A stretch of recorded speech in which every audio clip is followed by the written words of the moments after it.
Saludamos a esta hora al doctor Luis Solari de la Fuente. En su momento ha sido presidente del Consejo de Ministros, una persona muy ligada, conocedor de la Iglesia Católica. Qué gusto saludarlo, mi estimado doctor Solari. Siempre es un gusto conversar con usted. Buen día, señor Hernández, y buen día a todo el Perú a través de la red de comunicación regional, la famosa RCR. ¿Cómo recibe usted, o cómo recibió, mejor dicho, la elección del Papa León XIV? Bueno, por esas coincidencias del destino, yo estaba en mi casa, así que acá la gente saltó hasta el techo. Nunca he visto gritar de alegría a mi esposa tanto como fue el día de ayer, ¿no? Fue algo espectacular porque además yo hago entrevistas y me van escuchando mientras las hago.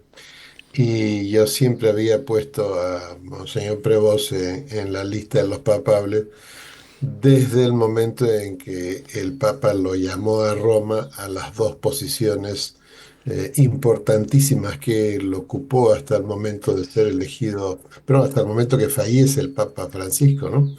Que él era el tercero en la línea del mando en Roma. O sea, de Chiclayo lo puso en el tercero del mando. Estaba primero el Papa, luego el secretario de Estado y luego el prefecto de la Congregación para los Obispos. O sea, lo hizo encargado de la conducción de todos los obispos del mundo. Entonces, cuando el Papa llega a Hungría, el secretario de Estado no había viajado y el primero que estaba en la fila para saludar a las autoridades y a los otros obispos de húngaro, era él, Monseñor Prevost, y al mismo tiempo lo hace presidente de la Comisión para América Latina, que obligatoriamente se tienen los dos cargos a la vez. ¿Y por qué en Roma hicieron eso? Porque hay una preferencia por América Latina, que es el lugar donde está el mayor número de católicos. O sea, el jefe de los obispos, que es el Papa, por supuesto, pero digamos el jefe administrativo, era a la vez el presidente de la Comisión para América Latina. Entonces, y esto fue en el mes de enero del año 2023, ¿no? Lo nombra y, y él asume estas dos posiciones del 12 de abril del año 23, pero es muy interesante porque él no era cardenal, él era obispo. O sea, se le entregan estas dos posiciones a los obispos. Entonces él era el único obispo que era jefe de estas dos cuestiones. Imagínate, la primera vez que Claro. hacían a un obispo jefe de los demás obispos, no siendo, habiendo sido creado cardenal.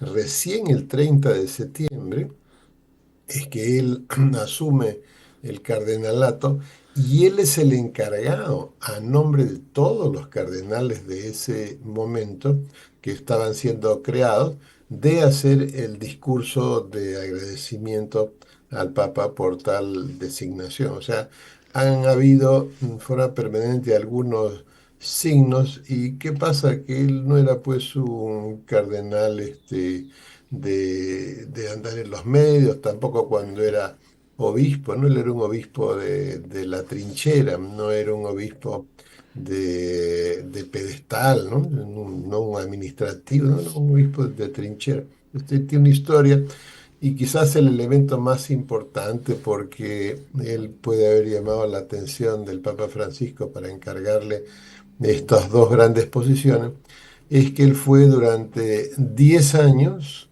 10 años prior, o sea, superior general de los agustinos. Y ahora hay otra cuestión, que esta congregación importante que está digamos, en las ligas mayores, ¿no? Con los jesuitas, los franciscanos, los dominicos, ¿no? Entonces es la época de la colonia. Hay un dato muy interesante, ¿no? Cómo las biografías de los papas van calzando con las necesidades del tiempo en que comienzan su ministerio y su magisterio. En este caso, es un papa nacido estadounidense, pero nacionalizado peruano, y en la legislación estadounidense, hasta donde yo recuerdo, cuando uno adopta otra nacionalidad, está tácitamente renunciando a la propia. Por supuesto, eso no lo van a decir en este momento el presidente de Estados Unidos y no, pero en este tiempo, a raíz de todo lo que está pasando en el mundo desde la caída del muro de Berlín, América Latina se ha vuelto el territorio de mayor valor estratégico. Por eso China y Estados Unidos están peleando por América Latina, ya que es el único territorio que está bañado por los dos grandes océanos. El Pacífico es el dominio político-militar de Estados Unidos, salvo por esta nueva ruta que va desde Chancay hacia China y hacia Australia, y el Océano Atlántico, donde se ha movido el mundo hasta la caída del muro de Berlín. Entonces, miren ustedes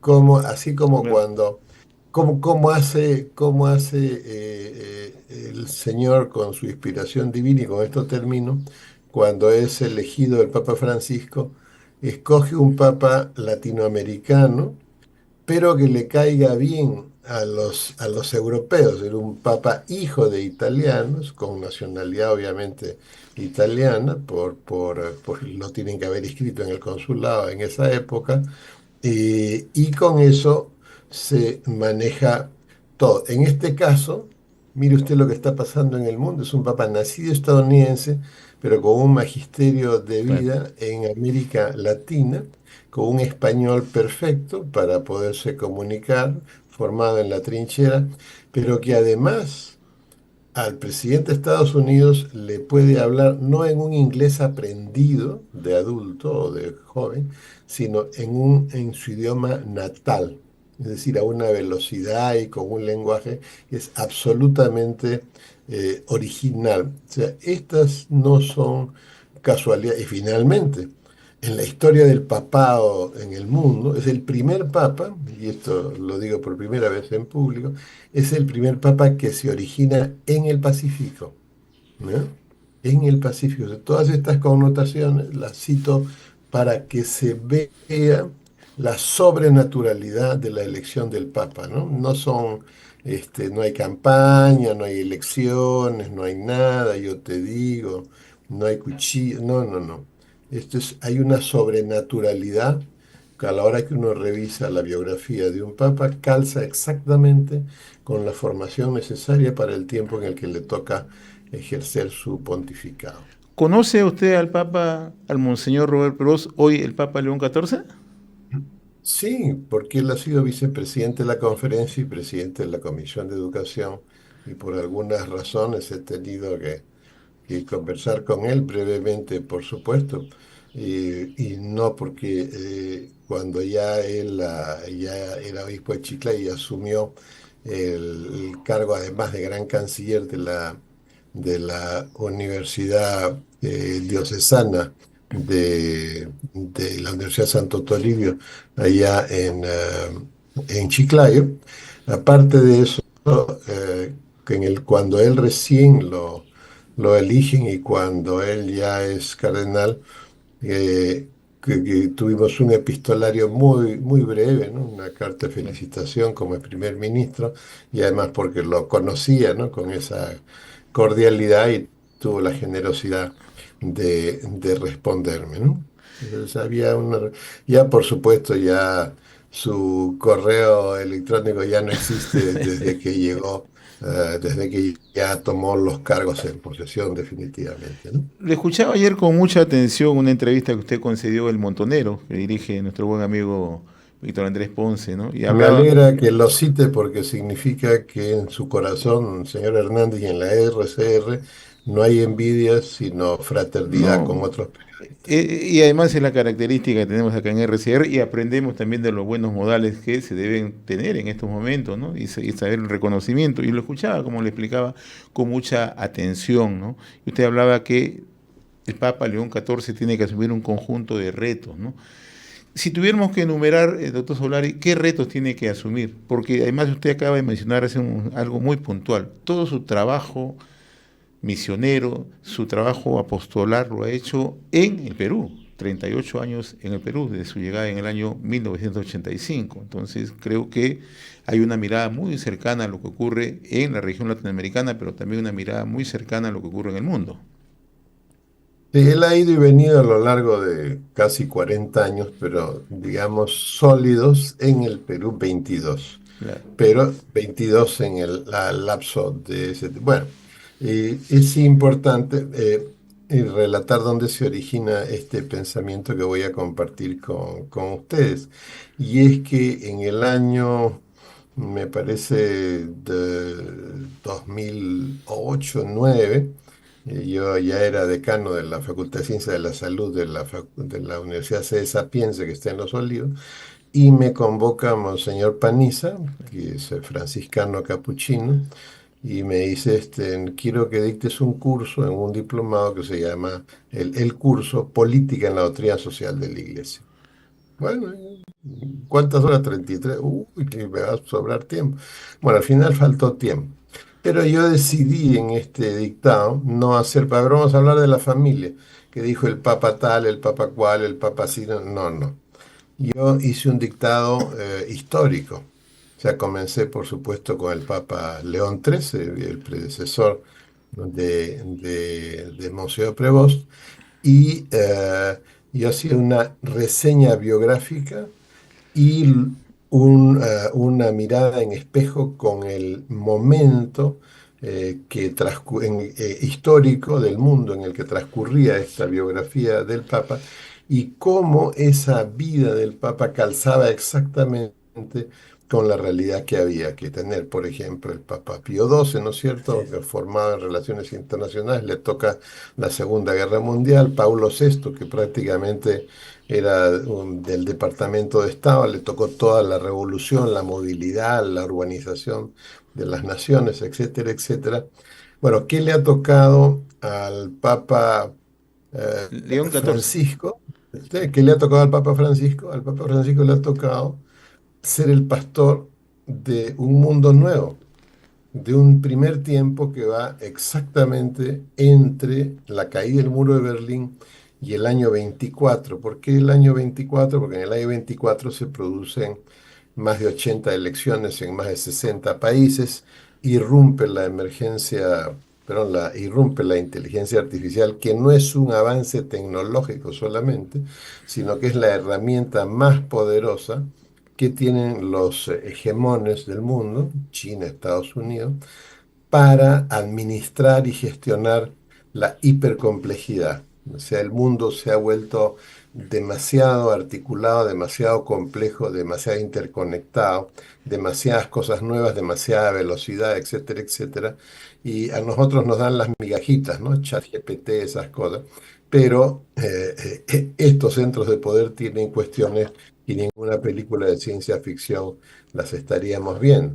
Muy bien, termina ese tiempo que es como un primer tercio y viene este Papa del Pacífico, de un país del Océano Pacífico como es el Perú, que habla un español perfecto por su ministerio en el Perú y en América Latina, y que además le va a hablar en su idioma nativo al presidente de uno de estos países hegemones, como es Estados Unidos, en su propio lenguaje, que tiene una visión del mundo aprendida desde que fue 10 años superior de los agustinos. Usted imagínese cuántas casas tiene y parroquias en el mundo tiene la Orden de San Agustín. Centenares, Así miles. es. Bueno, eso significa puntos de generación de información sobre lo que pasa en esos países directamente al prior de la orden, independientemente de tener que resolver problemas locales, ayudar a los agustinos locales, etcétera, etcétera, etcétera, etcétera. Y además una orden que tiene pues como fundador al gran doctor de la iglesia, San Agustín de Hipona. Entonces, hay una serie de circunstancias que han construido la vida del Papa León XIV para ser el Papa no solo que acompañe, sino que sea el pastor de este segundo tercio de este mundo nuevo que comienza a formarse luego de la caída del muro de Berlín y como todos sabemos, está en una revolución social política. Entonces, ¿por qué él escoge el León?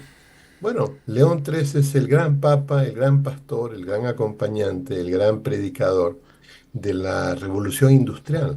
del gran cambio de las relaciones económicas, sociales y políticas que crea la revolución industrial, el Papa León XIV, ¿no es cierto?, su sucesor nominal, es el gran pastor y acompañante de la gran revolución social, política y económica que estamos viviendo en el mundo gracias a este mundo nuevo que se está formando. Entonces, su primera homilía ha sido básicamente, bueno, aquí está mi estandarte. Mi estandarte es Cristo y de Cristo es la fe. Y esa fe y la Iglesia Católica ahora se debe convertir en un faro que ilumine a la humanidad.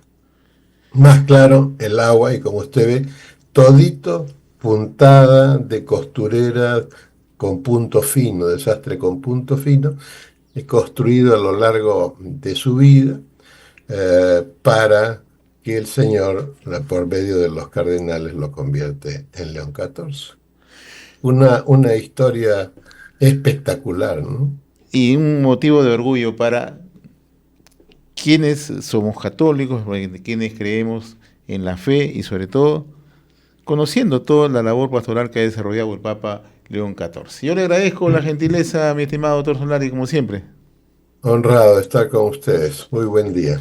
Y Bueno, un día de felicidad para el Perú, por supuesto. Dentro de tanta así es. mala noticia en que estamos sumidos. Un día de felicidad. Muy amable. Conversamos con el doctor Luis Solari de la Fuente. En su momento ha sido presidente del Consejo de Ministros.